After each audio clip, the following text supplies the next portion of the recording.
This week, it's Eddie as well. Shout out to Jevon Bay on Twitter who cut this. He's the man who came up with it. And I'm sure you will all enjoy Eddie explaining his vital, integral part, his role in the Canelo negotiations. He did such a great job. Well done, Eddie. I doubt Al Heyman wanted to negotiate with me. So he negotiated with Eddie Reynoso. Eddie done a brilliant job. They've got the fight. That's the most important thing to them. We take this fight, we win this fight, and then we move on. We? We.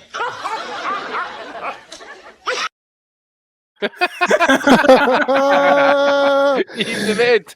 Brilliant. Just waiting for Uncle Phil to throw Eddie out of the house like fucking Jazzy Jeff. In his pajamas. Oh my God, that was tremendous. Absolutely. Hey, is that not a worry though? You think about it, right? That Eddie's saying that I don't think Al Heyman will deal with me. Well, you got a fucking problem, dude, because you can't make fights for shit if you can't make a deal with Al Heyman. Even the Bobfather can make a deal with him, but you can't. Fucking hell, man. People say, oh, Bob Arms this, Bob Arms that. At least Bob can get a deal done. You can't. Fucking hell. We move on. Yeah, fucking said it with a straight face as well. We. You need to get that copyrighted. We. Fucking hell. Sounds just like that guy. That was good. Sounds just like the coach who's leading the team that lost the championship game. Oh, good old Eddie, man. He's a cracker, really. So that was Jevon Bay on Twitter put that together. So congratulations to him for doing that. First nomination is to BT Sport.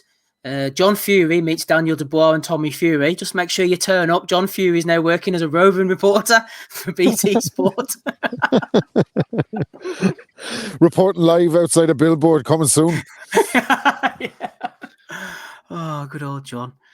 Yep. Okay. So who else have we got here on the next one? We have Heymanites, PBC, Charlo, Broner, and Javonta Davis. PBC, Penitentiary Boxing Crew. What did he do, man? What did he do, Charlo? What was the? He got arrested anyway for. Apparently, they're in there. He handed over his debit card over his credit card to pay for the bill, and it came back declined. And he's you don't want to see me great. So he started flexing a wee bit here, but typical of Charlo, he got a wee bit emotional. Apparently left without paying the check, and then some of his team came back a wee bit later to go to offer to pay it, and they rejected it or something. And then they got the police involved. So obviously they're looking to try to make some cash off his name in the background, selling the stories and that. But that's what you get. That's what you get. If you go do your Showtime specials and you're sitting on a big throne, fucking showing off all your cars, if you create it to a legal situation, people are going to take it to the cleaners. Why did the card come back declined, by the way? Did he give it a loan to Broner? Give the card to Broner, and Broner gave it to Ricky Gravel and came back declined. Well, the thing is, sad bastard that I am, I was actually reading the lawyer's statement on behind the Charlo, and I kind of feel a bit sorry for him. The waitress went off with the card, then came back saying she'd lost it, apparently. And Charlo, depending on which version you're listening to, either got annoyed or his entourage said, come on, let's get out of here before we make a scene. He was angry that his card had not only been declined, but saying that they hadn't given it back to him. So I'm wondering what's going on here. And who's spending on it? This fella, will he just... Tell you what, right? Didn't he leave a fucking ton of money in a fucking 40-40 club in New York in a knapsack? At least he's carrying around a debit card now. He's trying to show some financial responsibility. No, I take it all back. Credit to Charlo. He's not going around with bundles of cash anymore. He's flipping over to the cashless society and he's out with a debit card. But he's just gone $1 over the overdraft on fucking Thrones or whatever else he's buying. What a fucking... Could you imagine being in that restaurant when that's all going off in the background, him barking in the fucking 40 entourage all trying to escort them out of the restaurant like, they don't want to see me great. Fuck this ass restaurant. Lions only. Do you know how bad you have to suck with money to be pulling in what he pulls in and to not have a credit card? Well, it might have been a debit card. I think that was part of his concern, saying there was a substantial amount of cash in the account and he was worried that he was going to get rinsed. So I'm defending the old Penitentiary Boxing Crew here. No defense for the other two boys, but Mr. Charlo could be possibly being defended by me. But we'll put him up for value of the week. This guy Daniel's having a fucking mare, man. He's having a mare. He's back again. he's like Dave Ella, man. He keeps coming back. Have a go, hero. Fuck yeah, for fuck's sake. He's persistent, I'll give him that. Daniel. Hang in there, baby. Hang in there. Be nice and you can stay.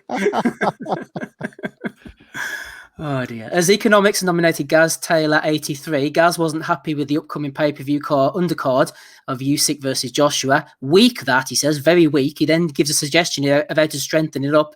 You're going to need Dave Allen or Babbage to save this, or even Del Boy Chisora.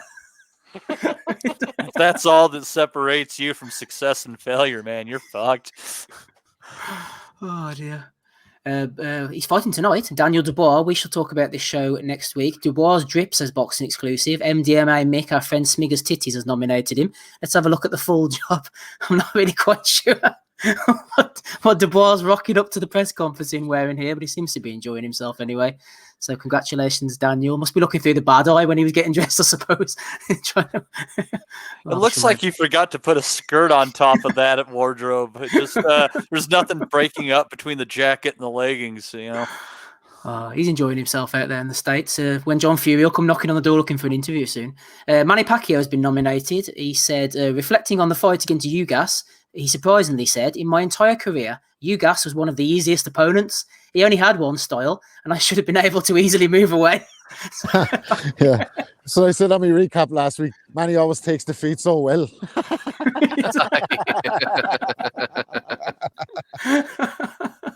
Oh dear, he lost. Keith Thurman as well has been nominated. I think the Mayweather stuff is over, staying undefeated, said Thurman, about how fighters like Mayweather were protecting their records by carefully picking beatable opponents. Now it's going back to the MMA stuff. You win some, you lose some, and you get back in the ring and do it again. Great champions fall and they rise back to the top. It's any given Sunday, said Thurman, who's had about 4 fights in the last 6 years. so yeah. Oh dear, we'll nominate him for Bellew of the Week, old Keith. Andy, this is you here. You tweeted in Mike Goodall, you are needed in Austria, mate. Been trying to fix this for the past 15 minutes. They need an old head in there. The wire is completely snapped. Looks like they're trying to pinch it. Why on earth were they using wire in the ring ropes? Oh, mate, it was an absolute clusterfuck of epic proportions. So this it was a heavyweight fight. Some well-in-shape dude against a fucking fat guy, and he's basically smashed him into the ropes. He's felt the rope. The whole rope, top rope is just buckled, right? So that shouldn't belong to get that tied back up again. Next time I'm noticing they're actually trying to kind of pinch together fucking wire ropes. I say, fucking hell. And then Nick gets back to saying they should be using actual rope, no actual fucking wire. You can imagine fucking getting guillotined off that or getting knocked out and hitting that on the bottom end. Fuck me. That'll fucking separate the men from the boys, let me tell you. Well, anyways, it took them the best part of 30 minutes to get that fucking fight restarted and that. So that was part of my VPN experience here last night. Sitting watching that card for Austria while streaming the BT card. And yeah, so yeah, it just shows you actually I'm becoming a wee bit like Tim Boxey. I'll find some sort of kind of way shenanigans going on in the world of boxing somewhere. But clearly Austria's got a wee bit of a day to kind of try and catch up with. Fucking haven't got great exports, Austria, really, have they? Hitler. No, Fritzl, Hitler kind of fucked that up for them. Hitler, Joe Fritzl, Schwarzenegger, it's fucking thin on the ground out there. Oh, well, it's getting thinner for the boys over in Austria because this Andy is their domestic title. Looks like something you buy from Argos. The Toys R Us belt. So that is apparently the national Austrian belt, apparently. So I never seen it before. Thought it was be good to get a wee snatch it just to kind of have a look. But yeah, it looks like a boxer belt. The double X, no, the fucking Ultimate Boxer thing. Ultimate Boxer, yeah, Ultimate Boxer. Fuck me. Sticking to a belt theme, the WBC Asian Boxing Council light heavyweight title was in full force last night. Oh, shit. Contested by no Asians, by the way. By the way, that guy, the guy that won it, he's actually I want to say he's for Grozny. I think he's based in Austria now, so that might be the reason why he qualified for it. I don't know how. Oh yeah, Russia. The boys enjoying themselves there. Mighty Max, you're lying if you say you aren't excited for Paul Woodley. PJ Bennett has nominated him for Bellew of the Week for that one. Sir Arthur Day, and this is Brian King, extraordinaire, nominated Tommy McCarthy. I've known Anthony Kakachi since I was 11, and I'm telling you, he has the biggest potential in boxing, says friend of the pod, Tommy, but Brian King's having none of it. He has nominated him for Bellew of the Week. DAZN Boxing, this was good. If you want to laugh, go and look at the replies on this. DAZN Boxing throwing out a carrot here. Who is the most avoided boxer in the world? MMA Boxing says, Andrade. He's almost 33 and hasn't had a chance against a big name yet. At least Haney got to fight Linares and Old Gamboa. Andrade can't even get something like that. Oh, don't you just feel sorry for him? Fighter, man. You're a horrible fighter. Oh, come outside. Yeah. Andre's problem is this is the most famous thing he's done in the ring so far.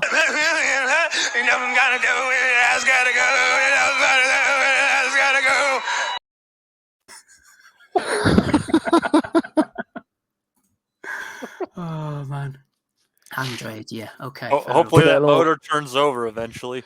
When he invaded the fucking Canelo press conference, Eddie's face, he's looking at him like, not now, man. Not Not tonight. Hey, I'm going home with him, by the way. Fuck off, Demetrius. I'm going home with him. You fuck off now. Oh, he's a character. He's a character.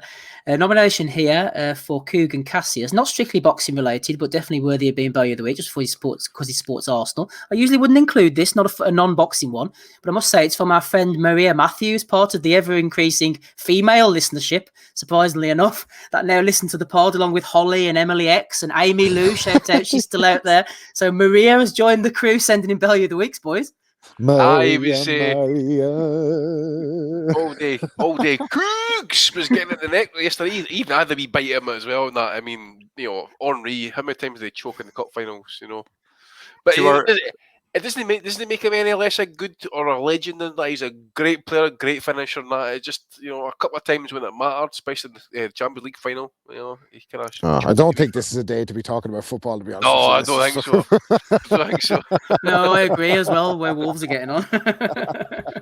Let's leave football to the side, shall we? Yeah, on your own time, boys. On your own time, On your own time. Motor City Cobra has nominated Matthew Redmond. Jake Paul is too heavy and stylistically is Canelo's worst nightmare. Okay. Go back to that one. That's solid. That's solid. Matthew Redmond. Matty, okay, I got to remember that one. This is Matthew 469233144, real surname. All right. Party on. Party on for Matthew there. As Economics nominated Gaz Taylor. We've already put that one up. I think we'll move on. Joe Kennedy, friend of the pod. Joe Kennedy has nominated Rolly for thinking out loud again. Devon Haney said, "Bitch, you ain't shit." Rolly says, "Suck my fat cock." Mexico ass. Fake ass. Email jumping. Daddy bought his fucking career. I swear to God, I'd love that to be me fucking out of office for the rest of my life. Oh, Lordy. Oh, man. I love that one, actually. We're starting to enjoy Rolly's content now, boys, aren't we? I like him, man. He's funny.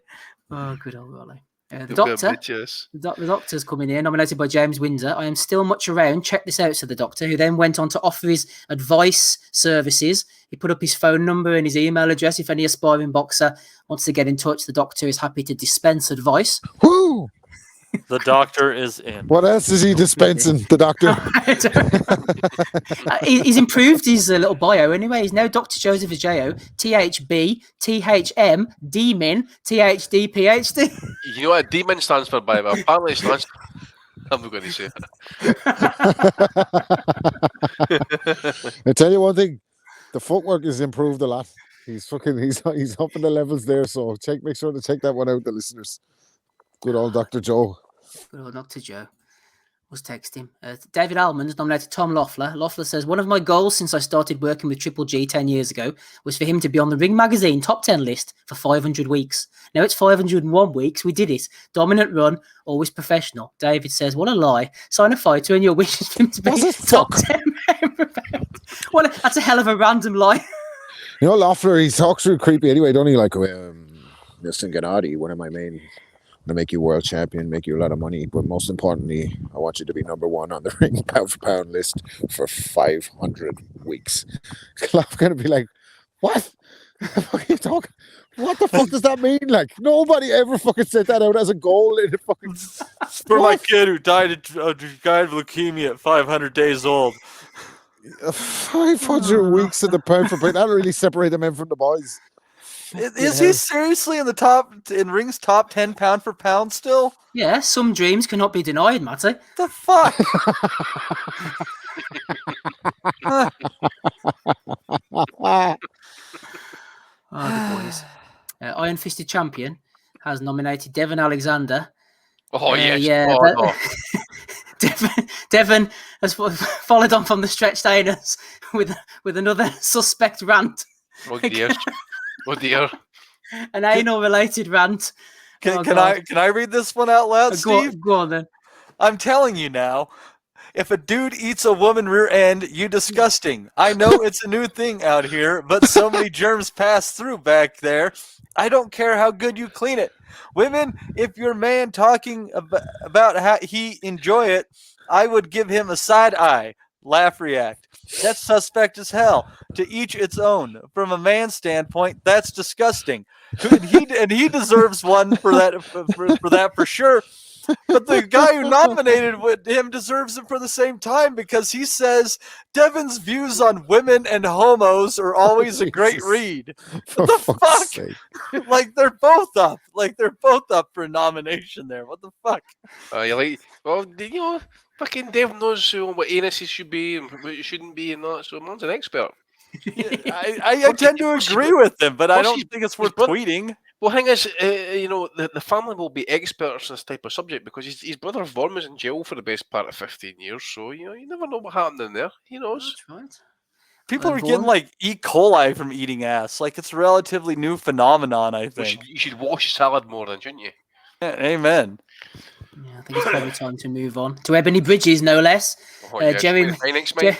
Jerry McDermott is talking about possible weigh-in criteria for Bridges. He says, I have no doubt you can pull off anything you want. Remember where you started your journey to where you are today. So a simple design for a weigh-in is putty in your hands. No probs, but maybe do a photo shoot before the fight. Get more tickets sold, definitely. This was one of many suggestions from Jerry. A Bellew of the Week for Jerry from Paul Raftery, advising Ebony Bridges on her ability to design her weigh-in suspender belt. Fucking hell, man. The cult of Ebony lives on, man. I love the way he was a bit of a mac with it. He was like, yeah, baby, you can do whatever you want. The world is yours. You know what I'm saying? But maybe you should just do a photo shoot. You know what I mean? Take a little picture of the fucking something for the boys. You know what I mean? Sell a few tickets. I like it, Jerry. Smooth operator. Keep it going, dude.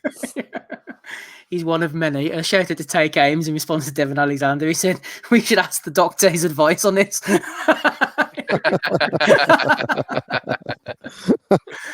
I have a funny feeling they already know where Dr. Joseph's opinions lie on this somehow. I think we definitely would end up off YouTube if the doctor got stuck in there. Rick Glazer said, talked to a guy this morning that watched Ugas Pacquiao. He said, amazingly, a major fight without a scoring controversy. When was the last time that actually happened? Maybe the Maestro Fox debacle is now having a positive effect on the judging. Let's hope so.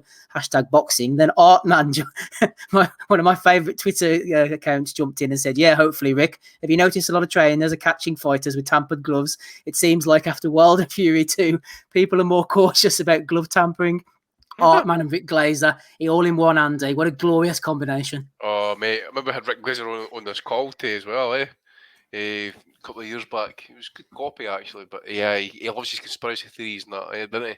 Artman as well, man. Oh, he's one of the LDPC crowd, isn't he? Yeah, but he's a troll, isn't he, man? He loves it. Is he? Ah, right. Good for him then. He's funny, actually. And Glazer, I tweeted Glazer earlier after he made that announcement a few months ago saying that him and Frank Warren were hooking up and it's going to change boxing, and saying, oh, how's the change in boxing going along with you and Frank, Rick? And he said, I don't usually reply to accounts that don't follow me, but go to glazerboxing.com for more updates. It's going fine, thanks. So Rick and Frank together. Oh, so they had ruling fuck all the world. Report, basically, mate. That's a cut and thrusty on that. Let's just get to the chase. There's fuck all the report on that.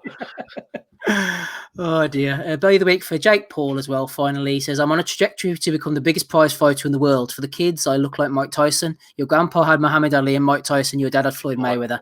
This generation has Jake Paul. Fucking hell. Yeah, we have Jake Paul and COVID and financial collapse. Yes, this generation's so fucking fucked. I would love to have got Peter Fury's comments when I read that, by the way. He'd have fucking... Did anybody catch Peter Fury last week's interview? I forget who it was with. He just cannot be doing with these YouTubers. Like, honestly, God, it's gonna end when one of these guys gets really hurt, or when the money dries up. I mean, everybody's at it. They're all wanting a piece of it. So yeah, we'll wait and see. Well, this is like 12:30 at night, apparently. We'll stay up to watch that pish. Like, no chance. And you stay up for it? No chance. Going to work in the morning. Yeah, so far. I know. No, there you go. Okay, that is all the ones I've got then, gentlemen. Quite, yeah, not the strongest week, but quite a few funny ones. Matty, any nominations from you? I have no contributions this week, Steve. No contributions this week. Andy, what about you? I don't think I've got any, mate. I've sent most of them on to you at least. I want to give a shout out to Eddie for for we doing our best to make that fight with us against Khalid Plant. That was just total brilliant. But who was the one there about the Canelo comment about Jake Paul Canelo comment? That's that was that Matthew Redmond. There's quite a few that are screenshots. So I'm gonna have to try and find that one there. That one there. Yeah, Matthew Redmond. Yeah, that gets my vote. I've not got any other nominations on it. No problem. One for Matthew Redmond. Rob, any fun? Jax has claimed Maria. Maria is my missus. She's made to listen to this. Shout out to Jax and shout out to Maria as well. Any nominations? We weren't trying to fucking chat her up or anything. Relax. Good that she's listening. For the people in the chat, put it away, gentlemen. Put it away. Rob, any nominations from you? No, only the guy. What's this guy? The guy that's fighting Tommy Fury. He's pretty funny, man. He's fighting Tommy Fury on the undercard. Anthony Taylor. Anthony Taylor, Pretty Boy Taylor. Yeah, he made a good video of him. He edited in like fucking Tommy Fury's highlight on Love Island when he's there with your man Curtis and they're like fucking kissing each other and all, like, and he edited his Instagram video to make it look like he walked in on the two of them in the shower. It was fucking unbelievable. So I kind of hope he fucking does something in the fight because he's been acting the goat all week, so it's good to see he's entertaining. Like, so go see that clip on Instagram. It's fucking hilarious. So apart from that, it's pretty fucking slim week. It's hard to get Bellew with a week content when there's no fights on, like, so. Yeah, I'm also going to throw Anthony Taylor in as well. He was doing a sit down, as you do when you're fighting Tommy Fury in a 4-rounder, like a sort of gloves are off, when they sit across the table type thing. And Anthony Taylor said he was going to beat Fury and then they could have a rematch on the Tyson Fury, Anthony Joshua undercard in Wembley. Him and Tommy. So I thought that was quite a good suggestion as well. Yeah, absolutely. He's quite the character, he's Taylor. Okay, so one for Matthew Redmond. Right, Matty, we've had a few here. We've had the PBC Penitentiary Boxing Crew getting thrown in. We've had Daniel Dubois with his strange choices of clobber.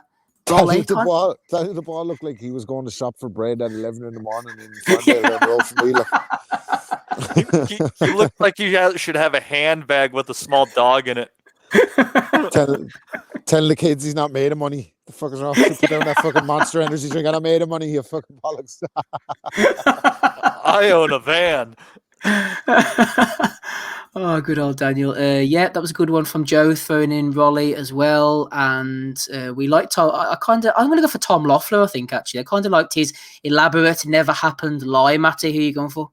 I'm going for Devin Alexander's ass-eating piece along with the companion tweet. I did like the Rolly's comment though. That was quality. That's a witty retort. Suck my fat cock. It was a good one from Rolly. It'd be funny if he pulled it out as a micro penis he's got though. It'd be funny if we got fucking Jason Chahal to come on and say that just as a drop or something. We could just drop it in there with Bean and fucking all that kind of carry on. So, Jason, you know what you have to do if you want to get back on. Yeah. Okay, so we've had Devin Alexander, we've had Tom Loeffler, we've had Matthew Redmond. The vote is split. You can sort it out, Rob, or split it even further. It's down in your capable hands. Who is it? Devin? No, it's got to be Charlo for me, man. Charlo the rest of the game for the fucking one. This guy, man. You could just know him you could just see him get all emotional about it and that. Oh, he's the worst. He's the fucking worst. His fucking persona is so fucking goofy. Like, even the fucking girl in the restaurant's not afraid of Charlo. She's just like, I'll give this fool back his debit card. Fuck him. give me back my debit card. Oh, yeah. And do you know who I am? I've got fucking. I think he usually goes about with a fucking M4 rifle in the back of his fucking boot as well. But I took a picture of it. Emotionally charged this fella. I think it's going to be the undoing of him in his professional career, by the way, all jokes aside. But happy to see it. Happy to see it. So, Charlo for me. Okay, so it's a 4-way split. I'll put them all forward for Bellew of the Year, which will be coming in and around December time. Congratulations to Jamal Charlo, who is one of our winners. The other one was Andy's vote, if I can find it again. It was Matthew 469-23144. I went for Tom Loeffler for his elaborate Triple G lie. and Matty went for Devon Alexander, Mr. Stretched ANS himself. They are the joint winners, interim, gold, global, whatever else, champions for Bellew of the Week, episode 438. Thank you very much, everybody.